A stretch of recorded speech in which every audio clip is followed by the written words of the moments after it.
असं ती म्हणू लागली, सांगू लागली, राम नामापेक्षा श्रेष्ठ महाराज त्या ठिकाणी काही नाही. सर्वात श्रेष्ठ जर या ठिकाणी आपल्या सर्व असणाऱ्या पापातून आपल्याला मुक्ती मिळायची असेल, सर्व जर काही आपल्याला परमार्थ प्राप्त करायचा असेल, तर असणाऱ्या या कलियुगामध्ये सर्वात सोपा मंत्र रामकृष्ण हरी मंत्र या ठिकाणी दिलेला आहे महाराज. आणि हा मंत्र जर आपल्या मुखामध्ये असेल तर असणारे आपल्याला कुठलेही पाप एक ठिकाणी बाजू शकत नाही. ती सुद्धा म्हणली, आशा या ठिकाणी तुमच्या मुखात रामकृष्ण हरिनाम आहे, रामाचं नाम आहे, आणि तुमचा या ठिकाणी नुसता स्पर्श मला होताच मी उद्धार पावले. खूप धन्य आहात हनुमंतराया तुम्ही, असं वारंवार ती हनुमंतरायाला बोलू लागली. तू भावाचे श्रीराम भक्त निशिकपटाची मात, निष्कपट तू कपीनाथ, राम देखत सर्वत्र. राम महाराज सत्य, आणि तिथं राम आहे तिथं कपट नाही महाराज त्या ठिकाणी. रामाचे भक्त जर असले, त्यांच्या मनात जर कपट असेल, कसला भक्त महाराज तो त्या ठिकाणी? तो त्या ठिकाणी भक्त ठरत नाही. म्हणून जो काही या ठिकाणी प्रभू रामचंद्राचा भक्त असेल, जो कोणी असणारा वैष्णवजन असेल महाराज, जो असणारा हरिभक्त असेल, त्याच्या मनामध्ये कपट नसायला पाहिजे महाराज, दुसऱ्याविषयी द्वेष नसायला पाहिजे. असणारा तो या ठिकाणी सतत आनंदी आणि कपट विरहित अशा प्रकारचा असावा. आणि ती म्हणू लागली, हनुमंतराया तुम्ही अशीच आहात, तुमच्या असणाऱ्या मनामध्ये कुठलंही कपट नाही, सरळ तुमचा स्वभाव आहे, सरळ असणारे तुम्ही आहात, अशा प्रकारे ती हनुमंतरायाला बोलू लागली. विनवित असे मी तुझा प्रती सावधाई कपिपती, केवळ कपटाची कपट मूर्ती, तो राक्षस चित्ती मानवा. सांगू लागली, हनुमंतराया तुमची त्याची भेट झाली म्हणले देव काय साधू नाही, तुम्हाला त्यांनी भरोई टाकली, खोटं बोलला म्हणली तो असणारा राक्षस आहे, हे मी असणार तुम्हाला या ठिकाणी सांगते. आणि हेच असणार माझं कार्य आहे, आणि हे सांगण्यासाठीच मी इतके दिवस झालं इथं बसले. असं रामाने महाराज तूही असणार रामायण, अशा प्रकारे ती या ठिकाणी बोलू लागली. तू रामाचा निज भक्त स्वामी कार्याला नियुक्त, अतिसंकट दूर पंथ क्रमणीय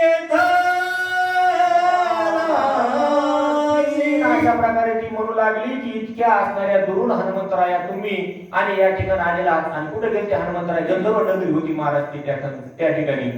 इथं असणाऱ्या पृथ्वी तलावावर असणार ते डोंगर नव्हता, असणाऱ्या गंधर्व लोकांमध्ये म्हणजे दुसऱ्या भूलोकामध्ये असे असणारे आपल्या ब्रह्मांडासारखे असणारे महाराज या ठिकाणी सूर्यचंद्र ताऱ्यासारखे आज 7 सूर्य असणारे या ब्रह्मांडामध्ये निर्माण आहेत. आणि इतक्या लांब पवनाच्या वाऱ्याच्या गतीने हनुमंतराय त्या ठिकाणी गेलेले. आणि अशा नगरीमध्ये जाऊन हनुमंतरायानं तिथं असणार शोध चालू केला. जो राक्षस त्या ठिकाणी भेटला त्यांनी साधूचा वेश घेतला, हनुमंतरायाला भोरड टाकली. ती सांगू लागली, हनुमंतराया तो या ठिकाणी राक्षस आहे, तो फसवण्याचा तुम्हाला प्रयत्न करत आहे, असं ती वारंवार हनुमंतरायाला सांगू लागली. ज्यासी मनसी परम साधू तो कपिमा बंधू, जाने राक्षस दुर्बुद्धू, तुझ छळवाद करुवाला.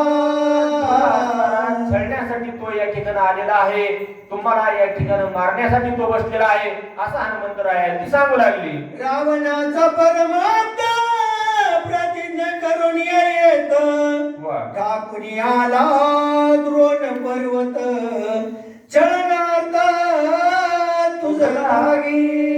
रावण महाराज या ठिकाणी, रावण म्हणजे या ठिकाणी कपट, रावण म्हणजे महाराज या ठिकाणी खोटेपणा, रावण म्हणजे या ठिकाणी पापवृत्ती, रावण म्हणजे असणार त्या ठिकाणी वाईट दृष्टी महाराज याला म्हणायचं रावण. आणि राम म्हणजे असणार सदृष्टी, साधू संत जे आहेत ते राममय अशा प्रकारे वागतात, दुष्टजन आहेत ते रावणमय त्या ठिकाणी वागतात. ती सांगू लागली, या असणाऱ्या रावणानं कपटानं म्हणली असणार याला तसा भेष त्या ठिकाणी घ्यायला लावला. हे हनुमंतराया तुम्हाला फसवण्याचं कार्य तो या ठिकाणी करत आहे. जसं असणार रावणाने सीता मातेला ज्या वेळेस आणायचं होतं पुढून महाराज, मामाला सुद्धा सोडलं नाही तिने.